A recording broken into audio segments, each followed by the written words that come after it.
صدف ایک حسین و جمیل لڑکی تھی. سیاہ زلفیں، غزالی آنکھیں، گلابی ہونٹ اور درمیانہ خوبصورت قد. اس کی خوبصورتی میں اپنی مثال آپ تھا. پورے شہر میں اس جیسی خوبصورت لڑکی پیدا ہی نہیں ہوئی تھی. کہنے والے تو صدف کے بارے میں یہاں تک بھی کہتے کہ ایسی صدف دوبارہ اس شہر میں پیدا نہ ہوئی ہے نہ کبھی پیدا ہوگی. پورے شہر میں اس کے حسن کے خوب چرچے تھے. گھر گھر اس کے حسن کا خوب توتی بولا جاتا تھا. جس گلی سے اس کا گزر ہوتا تو دیکھنے والا دیوانہ بنا رہتا. اس کی خوبصورتی اس قدر تھی کہ چند لمحوں میں لوگ اسے دل دے بیٹھتے. اس میں خوبیاں بھی اس کے حسن جیسی خوبصورت تھیں. اپنے کام سے کام رکھنا، دل لگا کر پڑھنا، کسی سے فضول گفتگو نہ کرنا اور شرافت جیسی صفات اس کے چال چلن سے بھی عیاں تھی. شہر بھر کے شریر لڑکے اسے آنکھیں پھاڑ پھاڑ کر دیکھتے اور دل ہی دل میں اسے دلہن بنانے کے خیالی پلاؤ بنائے سارا دن اس کی راہیں تکتے رہتے. گردش ایام تو انسان کو عروج و زوال کے دن دکھا کر ہی اصل جینے کا ہنر سکھاتے ہیں. حقیقت یہ ہے کہ آنکھیں وہی ہوتی ہیں لیکن زندگی کے نظارے تبدیل ہوتے رہتے ہیں. انسان کئی ناواقف منازل طے کرتا ہوا زندگی کے سفر کے خاتمے کے قریب سے قریب تر ہوتا چلا جاتا ہے. صدف کی جب میٹرک کی تعلیم مکمل ہوئی تو اسے شہر کے اعلیٰ کالج میں داخل کروا دیا گیا. یہ کالج اس کے گھر سے آدھ گھنٹے کی مسافت پر واقع تھا. روزانہ رکشے والا صدف کو صبح کالج پہنچاتا اور جب چھٹی ہوتی تو وہی رکشہ اسے گھر واپس بھی پہنچا دیتا. روزانہ کالج آتے ہوئے صدف خوشبودار پرفیوم لگائے، لمبے بال، خوبصورت گلابی ہونٹ اور غزالی آنکھوں سے کئی دلوں سے گھر بناتی ہوئی آنکھوں سے اوجھل ہو جاتی. صدف کے گھر والی گلی سے آگے 2 گلیاں چھوڑ کر تیسری گلی میں عامر نامی لڑکے کا گھر تھا جو کہ صدف کا پڑوسی تھا. وہ صدف کا ہم عمر بھی تھا. عامر کے ایام طفلی بھی صدف اور دیگر بچوں کے ساتھ انہی گلیوں میں گزرے تھے. ایک محلے میں رہتے ہوئے ایک دوسرے کی خوشی یا غمی کے موقع پر ایک دوسرے کے گھر آتے جاتے تھے. عامر روزانہ گلی کے کونے پر بیٹھا بڑی دل جمی سے صدف کی طرف دیکھتا رہتا. وہ اس قدر محبت میں گرفتار ہوا کہ وہ سچ مچ حالت مجنوں میں ڈوبا رہتا اور روزانہ صبح سویرے صدف کا دیدار کرتے ہوئے وہ صدف سے اشاروں میں بات کرنے کی کوششیں تو بہت کرتا لیکن صدف اس کے اشاروں کو نہ سمجھ پاتی کیونکہ صدف ایک شریف گھرانے میں پیدا ہوئی تھی. اس کا ذہن ان خیالات سے پاک تھا جو عامر کے ذہن میں چل رہے تھے. ابھی وہ باہر کے مکمل ماحول سے نہ آشنا تھی. پہلے کئی دن عامر تیسری گلی کے کونے پر بیٹھا رہا لیکن اب اس نے تیسری گلی کے بجائے دوسری گلی کے کونے پر بیٹھنا شروع کر دیا. دوسری گلی سے بھی اس کے اشاروں کا صدف پر کوئی اثر نہ ہوا تو وہ صدف کے عین گھر والی گلی کے کونے پر آ کر بیٹھ گیا. عامر صدف کو اپنے دل کی اصل بات بتانا چاہتا تھا مگر اس میں اتنی ہمت نہ تھی کہ وہ صدف سے بات کر سکے. بزرگ کہتے ہیں کہ سچی محبت میں رکاوٹوں کو پختہ جذبات اور احساسات ہی اکھاڑ کر پھینک سکتے ہیں. عامر کی شخصیت سے ایسا لگتا ہے جیسے اس نے عشق بازانہ مضامین میں PhD کی ہوئی ہو. ایک رات عامر نے اپنی اس ڈائری سے ایک کاغذ نکالا جس ڈائری کے اندر اس نے صدف کی یاد میں بے شمار اشعار لکھے تھے. اب کہ ہم بچھڑے تو شاید کبھی خوابوں میں ملیں، جس طرح سوکھے ہوئے پھول کتابوں میں ملیں. اس کی یاد آئی ہے سانسوں، ذرا آہستہ چلو، دھڑکنوں سے بھی عبادت میں خلل پڑتا ہے. اب وہ سوچنے لگا لکھوں تو کیا لکھوں، کہاں سے شروع کروں. آخرکار اس نے خط پر چند جملے لکھ کر بند کر کے صبح سویرے گھر کے باغیچے سے ایک سرخ گلاب توڑ کر خط کے ساتھ مضبوطی سے باندھ دیا اور صدف کے گھر والی گلی کی طرف چل پڑا۔ عامر کے پہنچنے سے پہلے ہی صدف کو لینے والا رکشہ وہاں گلی میں موجود تھا۔ عامر نے رکشے کے ساتھ تیزی سے گزرتے ہوئے خط پھینک کر گھر کی طرف چلا آیا۔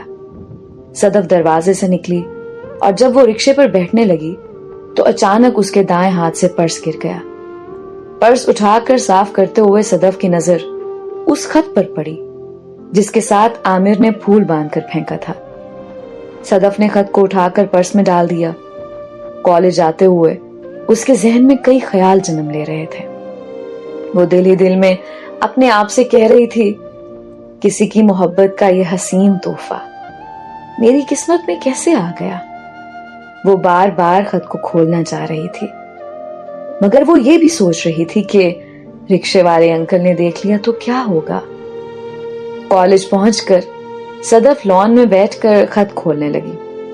صدف نے لرزتے ہوئے ہاتھوں سے پھول کو خط سے جدا کر کے دیکھا تو اس کے جسم پر سکتہ طاری ہو گیا۔ اس کی آنکھیں کھلی کی کھلی رہ گئیں۔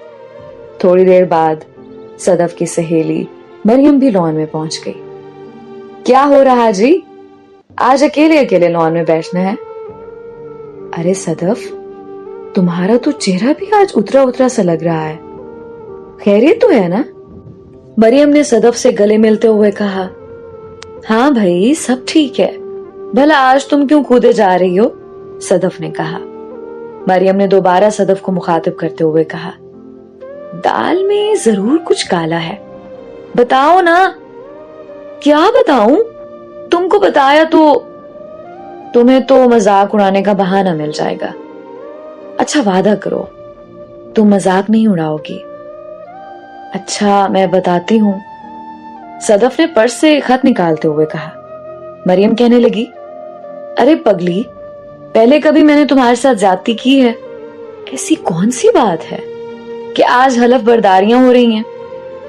صدف نے خط نکال کر مریم کو دکھاتے ہوئے ساری داستان سنا دی۔ مریم کے پاؤں سے بھی زمین نکل گئی۔ اس نے حیرانی سے طنزیہ انداز میں کہا، اچھا اب تمہیں بھی کسی شہزادے نے آخر پسند کر ہی لیا، یقیناً آپ کا کوئی پڑوسی ہوگا۔ صدف تو عامر کو اچھی طرح جانتی تھی اور واقعی عامر اس کا پڑوسی تھا۔ سارا دن وہ دوران کلاسز بھی یہی سوچتی رہی۔ کالج سے گھر آتے ہوئے بھی وہ ان خیالات سے نہ نکل پائی۔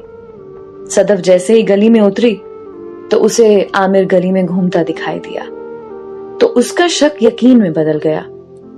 عامر کی طرف غصے سے دیکھ کر صدف گھر چلی گئی۔ عامر سمجھ گیا کہ میرے دل کا پیغام صدف تک پہنچ گیا۔ وہ پاگلوں کی طرح رقص کرنے لگا۔ اس کی خوشی کی انتہا نہ رہی۔ کچھ عرصے کے بعد یوں ہوا کہ جب صدف کی کالج کی تعلیم مکمل ہوئی تو اس کے ماموں اسلام آباد سے صدف کا رشتہ مانگنے ان کے گھر آئے۔ صدف کے والدین نے انہیں ہاں کر دی۔ صدف کا رشتہ اس کے ماموں کے بیٹے نوید سے طے ہو گیا۔ نوید اچھا خاصا پڑھا لکھا اور گورنمنٹ ملازم تھا۔ صدف خاندان کے بزرگوں ماموں اور ممانی کے درمیان خوبصورت سرخ فراق پہنے، ہاتھوں پر مہندی لگائے، ہونٹوں پر سرخ لپسٹک سجائے خاموش دلہن بنی بیٹھی تھی۔ اس کے دل میں عامر کے الفاظ گھر کر چکے تھے۔ وہ پوری طرح محبت کی لپیٹ میں آ چکی تھی۔ عامر اس کی زندگی کا حصہ بن چکا تھا۔ رشتہ طے کرنے کے بعد شادی کی تیاریاں شروع ہو گئیں۔ فرنیچر، جیولری اور شادی کی تیاریاں کرتے کرتے بالآخر صدف کی رخصتی کا دن بھی آ گیا۔ عامر کو جب اچانک سے ان تمام باتوں کا علم ہوا تو اس کو بہت دکھ ہوا۔ اس کے لیے یہ بالکل کسی ناگہانی موت کا عالم تھا۔ اس خبر کے ملتے ہی عامر غصے سے پاگل ہو گیا تھا۔ عامر نے اپنی کزن کے ہاتھوں صدف کو اپنا موبائل نمبر بھیجوا دیا۔ عامر نے صدف کو ہر حال میں حاصل کرنے کا دل میں مصمم ارادہ کر لیا تھا۔